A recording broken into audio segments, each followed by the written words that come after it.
Good afternoon, D&D, TikTok, and beyond, and welcome to Roll for Sandwich, the series where I let fate decide my lunch. Let's go. Today I'm going to be using this white set of dice that was sent in by a viewer. Thanks.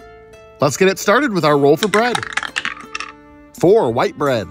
White dice and now white bread, but not for long, since I'm going to toast it. We're going to go ahead and use our toasting cantrip here to crisp up our bread a little bit, hopefully make it a little more sturdy. All right, that looks good to me. Let's keep going. Next up, let's roll for main. 7, salami. All right, always a good day when we roll salami. It's rich, fatty, and salty with a nice tang from the fermentation. Sounds like a winner to me. Next up, let's roll for cheese. 6, smoked cheddar. Smoked cheddar is a perfect accompaniment for our salami, with its rich, earthy, and smoky flavor. Things are starting off suspiciously well today, especially for a Monday. I may be in danger. Next up, let's roll for roughage. 4 pickled asparagus and 5 green onion. Back at it again with our pickled asparagus, which I enjoy slightly more than just plain asparagus, though still not super high on my list. The first time I bought pickled asparagus, I was frightened by these small gray flecks that I found on the stalks of the asparagus, thinking that it was mold. Thankfully, it's just a crystallized protein called rutin, which is plentiful in asparagus and drawn out by the pickling process. And with the addition of green onion today, both of our vegetables are long and green and stand a fair risk of rolling off of our sandwich. Nevertheless, I think the green onion will be a nice addition here, adding a little bit of freshness and spice. Let's get wild with our wild magic roll. 9, cowboy candy.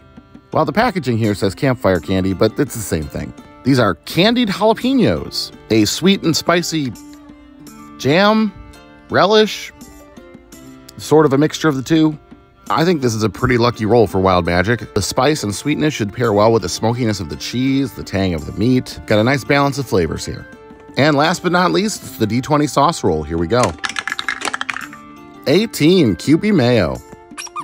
Always a good day when we roll Kewpie mayo. I think this will go perfectly here, adding some creaminess, a little umami, helping to balance out that sweetness from the cowboy candy. Definitely takes it up a level here. Let's go ahead and get our sandwich closed up here. Get our toothpicks in to hold it together, and let's go ahead and get it cut in half. And let's take a look at that cross section. That looks pretty good. In past years, the week of Halloween has been pretty chaotic, so not sure if lucky or just being lulled into a false sense of security. I don't know. Let's taste this one. Yeah, that's honestly pretty good. Got acid from the salami and the asparagus, which blends really nicely with the sweetness and spiciness of the cowboy candy. You've got the richness of the mayo and the smokiness of the cheese. It's pretty tasty. I'm glad we toasted it. Probably would have got kind of soggy otherwise. Still not a huge fan of asparagus, but honestly, in this context, can't really taste much more than just pickle. Well, it seems our first sandwich of Halloween week ends up being a treat. I'll take it. Gonna give this one an 8.8, and I'm gonna call it the Rootin' Tootin'. Thanks for hanging out today, y'all. I hope you have a great day, and I will see you again back here on Wednesday.